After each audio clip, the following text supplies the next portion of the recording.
ಕರ್ನಾಟಕ ಕಾವಲು ಪಡೆ ವತಿಯಿಂದ ದಿನಾಂಕ 29/11/2025ರಂದು 70ನೇ ಕನ್ನಡ ರಾಜ್ಯೋತ್ಸವದ ಅಂಗವಾಗಿ ಗುಂಡ್ಲುಪೇಟೆ ಪಟ್ಟಣದ ಕ್ಷೇತ್ರ ಶಿಕ್ಷಣ ಅಧಿಕಾರಿಗಳ ಕಚೇರಿಯ ಜ್ಞಾನ ಭವನದಲ್ಲಿ ಶಿಕ್ಷಕರು ಹಾಗೂ ಶಿಕ್ಷಕಿಯರಿಗೆ ಸಿಹಿಯನ್ನು ವಿತರಿಸುವ ಮುಖಾಂತರ ಶಿಕ್ಷಕ ಸಿಬ್ಬಂದಿಯವರೊಂದಿಗೆ 29ನೇ ದಿನದ ಕನ್ನಡ ಹಬ್ಬವನ್ನು ಆಚರಿಸಲಾಯಿತು. ಈ ಒಂದು ಶುಭ ಸಂದರ್ಭದಲ್ಲಿ ಕಾವಲು ಪಡೆಯ ತಾಲೂಕು ಅಧ್ಯಕ್ಷ ಎ. ಅಬ್ದುಲ್ ಮಾಲಿಕ್ ಮಾತನಾಡಿ, ಶಿಕ್ಷಕರಿಗೆ ಗೌರವಿಸುವಂತಹ ಕೆಲಸ ಎಲ್ಲರಿಂದಲೂ ಆಗಬೇಕು. ಹಾಗೇನೆ ಶಾಲೆಯ ಮಕ್ಕಳಿಗೆ ಕನ್ನಡದ ಬಗ್ಗೆ ಹೆಚ್ಚು ಒತ್ತು ಕೊಡಬೇಕು ಅಂತ ಶಿಕ್ಷಕರಲ್ಲಿ ವಿನಂತಿಸುವ ಮೂಲಕ ಎಲ್ಲರಿಗೂ ಕನ್ನಡ ರಾಜ್ಯೋತ್ಸವದ ಶುಭವನ್ನ ಕೋರಿದರು. ಇದೇ ವೇಳೆ ಸಿಇಒಗಳಾದಂತಹ ರಮೇಶ್ ಹಾಗೂ ನಾಗೇಂದ್ರ ಹಾಗೂ ಕನ್ನಡ ಪರ ಹಿರಿಯ ಹೋರಾಟಗಾರರಾದಂತಹ ಬ್ರಹ್ಮಾನಂದ ಮಾತನಾಡಿ ಕಾವಲು ಪಡೆಯ ಕಾರ್ಯವೈಖರಿಗೆ ಮೆಚ್ಚುಗೆಯನ್ನು ವ್ಯಕ್ತಪಡಿಸಿದರು. ಈ ವೇಳೆ ಜಿಲ್ಲಾ ಕಾರ್ಯಾಧ್ಯಕ್ಷರಾದಂತಹ ಅಬ್ದುಲ್ ರಶೀದ್, ತಾಲೂಕು ಗೌರವ ಅಧ್ಯಕ್ಷರಾದಂತಹ ರಾಮೇಗೌಡ, ಟೌನ್ ಉಪಾಧ್ಯಕ್ಷರಾದಂತಹ ಸಾದಿಕ್ ಪಾಷ್, ಟೌನ್ ಸಂಚಾಲಕರಾದಂತಹ ಮಿಮಿಕ್ರಿ ರಾಜು ಸೇರಿದಂತೆ ಶಿಕ್ಷಕರು ಹಾಜರಿದ್ದರು.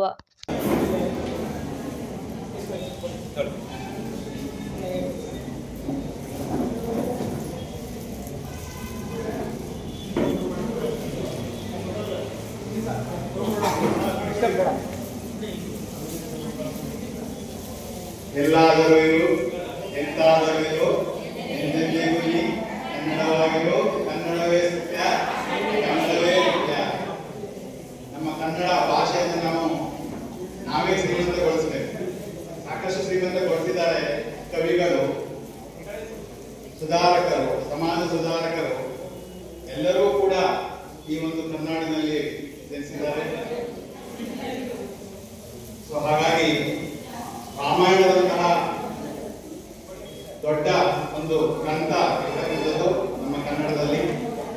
ಮೊದಲು ಸಂಸ್ಕೃತದಲ್ಲಿ ಇದ್ರೂ ಕೂಡ ಅದನ್ನ ಕನ್ನಡದಲ್ಲಿ ಕುವೆಂಪುರವರು ತುಂಬಾ ಅಚ್ಚುಕಟ್ಟಾಗಿ ಪುಟಾಣಿ ಮಕ್ಕಳು ಕೂಡ ಕಥೆಯನ್ನು ಓದಲು ಅರ್ಥ ಆಗಬೇಕು ಆ ರೀತಿಯಲ್ಲಿ ಬಾಲರಾಮಾಯಣ ಹಾಗಾಗಿ ತಿಳಿಸಿದ್ದಾರೆ. ಹಾಗಾಗಿ ಕನ್ನಡದ ಬಗ್ಗೆ ನಾವು ಹೆಮ್ಮೆಯನ್ನು ಪಡಬೇಕು. ಯಾಕೆಂತಂದ್ರೆ ಅಮೆರಿಕಾದಲ್ಲಿ ಇರ್ತಕ್ಕಂತಹ ಒಬ್ಬ ಶೈಕ್ಷಣಿಕ ಮನೋವಿಜ್ಞ ಅಂತಂದ್ರೆ ಡಾಕ್ಟರು ಆ ಟೇಬಲ್ ಮೇಲೆ ಪುಸ್ತಕವನ್ನು ಇಟ್ಟಿದ್ರಂತೆ. ಆ ಪುಸ್ತಕ ಯಾವುದು ಅಂತಂದ್ರೆ ಕನ್ನಡದ ರಾಮಾಯಣ. ಅಲ್ಲ ಸರ್, ನೀವು ಯಾಕೆ ನಮಗೆ ಹೆಸರುಗಳು ಗೊತ್ತಿಲ್ಲ. ಮಾನ್ಯ ಅಧ್ಯಕ್ಷರು ಮತ್ತು ಎಲ್ಲ ಸದಸ್ಯರು ಕೂಡ ಈ ಒಂದು ಕಾರ್ಯಕ್ರಮಕ್ಕೆ ಆಗಮಿಸಿ ನಮ್ಮ ಎಲ್ಲ ಶಿಕ್ಷಕ ವೃಂದದವರಿಗೆ ಕನ್ನಡ ರಾಜ್ಯೋತ್ಸವದ ಶುಭಾಶಯಗಳನ್ನು ತಿಳಿಸ್ತಾ ಸಿಹಿಯನ್ನು ಹಂಚಲು ಬಂದಿದ್ದಾರೆ. ಅವ್ರು ಹೇಳ್ದಂಗೆ ನಾವು ಇರ್ತಕ್ಕಂಥದ್ದು ಕನ್ನಡ ನಾಡಿನಲ್ಲಿ ನಾವು ಮುಖ್ಯವಾಗಿ ಮೊದಲು ನಮ್ಮ ಮಾತೃಭಾಷೆಗೆ ಗೌರವವನ್ನು ಸಲ್ಲಿಸಬೇಕು. ಮಾತೃಭಾಷೆಗೆ ಗೌರವವನ್ನು ಸಲ್ಲಿಸಿದಾಗ ನಾವು ಭಾರತಾಂಬೆಗೆ ಗೌರವವನ್ನು ಸಲ್ಲಿಸಿದಂಗೆ ಆಗುತ್ತೆ. ಆ ದಿಸೆಯಲ್ಲಿ ನಾವೆಲ್ಲರೂ ಕೂಡ ನಮ್ಮ ಮಕ್ಕಳಿಗೆ ಮೊದಲು ಮಾತೃಭಾಷೆಯನ್ನು ಕಲಿಸೋಣ. ನಂತರ ನಮಗೆ ಅಂತಾರಾಷ್ಟ್ರೀಯ ಭಾಷೆ, ರಾಷ್ಟ್ರ ಭಾಷೆಗಳನ್ನು ಕೂಡ ತುಂಬ ಅವಶ್ಯಕತೆ ಇದೆ ಈ ದಿನಗಳಲ್ಲಿ. ಮೊದಲು ಮಾತೃಭಾಷೆಯನ್ನ ಕಲಿಸಿ ನಂತರ ಇತರ ಭಾಷೆಗಳನ್ನ ಕಲಿಯೋಣ ಅಂತ ಈ ಸಂದರ್ಭದಲ್ಲಿ ಹೇಳ್ತಾ ಈ ಒಂದು ಕಾರ್ಯಕ್ರಮಕ್ಕೆ ಆಗಮಿಸಿರ್ತಕ್ಕಂಥ ಎಲ್ಲ ಕಾವಲು ಪಡೆಯ ಅಧ್ಯಕ್ಷರು ಮತ್ತು ಎಲ್ಲ ಸದಸ್ಯರುಗಳಿಗೆ, ಪದಾಧಿಕಾರಿಗಳಿಗೆ ಎಲ್ಲರಿಗೂ ಕೂಡ ನಾವು ಇಲಾಖೆ ಪರವಾಗಿ ಅಭಿನಂದನೆಗಳನ್ನು ಸಲ್ಲಿಸ್ತಾ ಮಾನ್ಯ BO ಅವರ ಒಂದು ಆದೇಶದ ಮೇರೆಗೆ ಈ ಒಂದು 10 ನಿಮಿಷ ಈ ಒಂದು ಕಾರ್ಯಕ್ರಮವನ್ನು ಮತ್ತೆ ಬಿಡುವಿನ ನಡುವೆ ಅವಕಾಶ ಮಾಡಿಕೊಟ್ಟದಕ್ಕಾಗಿ ನಿಮ್ಮೆಲ್ಲರಿಗೂ ಕೂಡ ವಂದಿಸಿ ಒಂದು ಸಿಹಿಯನ್ನು ಹಂಚ್ತಾ ಇದ್ದಾರೆ.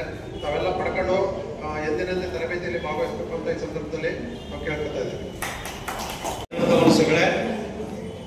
70ನೇ ಕನ್ನಡ ರಾಜ್ಯೋತ್ಸವದ ಅಂಗವಾಗಿ ಕರ್ನಾಟಕ ಕಾವಲು ಪಡೆಯ 15ನೇ ವರ್ಷದ ವಾರ್ಷಿಕೋತ್ಸವದ ಅಂಗವಾಗಿ ಹಾಗೆಯೇ ನಮ್ಮ ನಾಡಗೀತೆಗೆ 100ರ ಸಂಭ್ರಮ ಈ ವರ್ಷ. ನಮ್ಮ ಕುವೆಂಪು ಅವರು ಕೊಟ್ಟಂತ ನಾಡಗೀತೆಗೆ 100 ವರ್ಷದ ಸಂಭ್ರಮ. ಈ ಒಂದು ಪ್ರಯುಕ್ತ 30 ದಿನ 30 ಕಾರ್ಯಕ್ರಮವನ್ನು ಹಮ್ಮಿಕೊಂಡಿದ್ದೇವೆ ಕಾವಲು ಪಡೆ ವತಿಯಿಂದ ಎಲ್ಲ ಇಲಾಖೆಯೊಂದಿಗೆ. ಆಮೇಲೆ ಮಸೀದಿ, ಚರ್ಚು, ದೇವಸ್ಥಾನ, ಅಂಗನವಾಡಿ ಕೇಂದ್ರಗಳು, ತಾಲೂಕು ಆಫೀಸು, ಪುರಸಭೆ, ಆಮೇಲೆ ಸಾರ್ವಜನಿಕ ಆಸ್ಪತ್ರೆ. ಆ ನಿಟ್ಟಿನಲ್ಲಿ ಇವತ್ತು 29ನೇ ದಿನ ಶಿಕ್ಷಕರ ಪಾತ್ರ ಬಹು ಮುಖ್ಯವಾದ ಪಾತ್ರ ಆಗಿದೆ. ಯಾಕಂದ್ರೆ ಇವತ್ತು IAS IPS ಅಧಿಕಾರಿ ಆಗ್ಬೇಕಂದ್ರೆ ಶಿಕ್ಷಕರ ಪಾತ್ರ ಬಹಳ ಮುಖ್ಯವಾಗಿರ್ತದೆ. ಹಾಗಾಗಿ ಶಿಕ್ಷಕರಿಗೂ ಕೂಡ ಗೌರವಿಸುವ ನಿಟ್ಟಿನಲ್ಲಿ ಅವರೊಂದಿಗೆ ಈ ಸಿಹಿ ಹಂಚುವ ಮೂಲಕ ಈ ಒಂದು ಸಂತೋಷವನ್ನ ಹಂಚ್ಕೋಬೇಕು ಅನ್ನೋ ನಿಟ್ಟಿನಲ್ಲಿ ಈ ಕಾರ್ಯಕ್ರಮವನ್ನು ಇವತ್ತು ಈ ಜ್ಞಾನ ಭವನದಲ್ಲಿ ಹಮ್ಮಿಕೊಂಡಿದ್ದೇವೆ.